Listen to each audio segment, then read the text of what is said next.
уже сегодня проголосовали?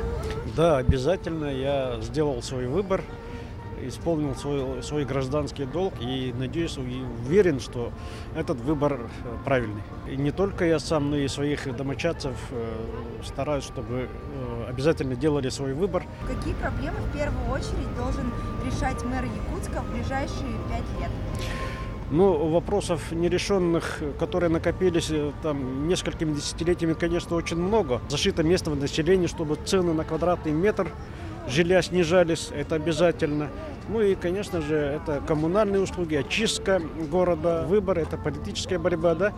Но, тем не менее, могло быть и чище. Те призывы бойкотировать выборы, это не очень хорошие призывы, да.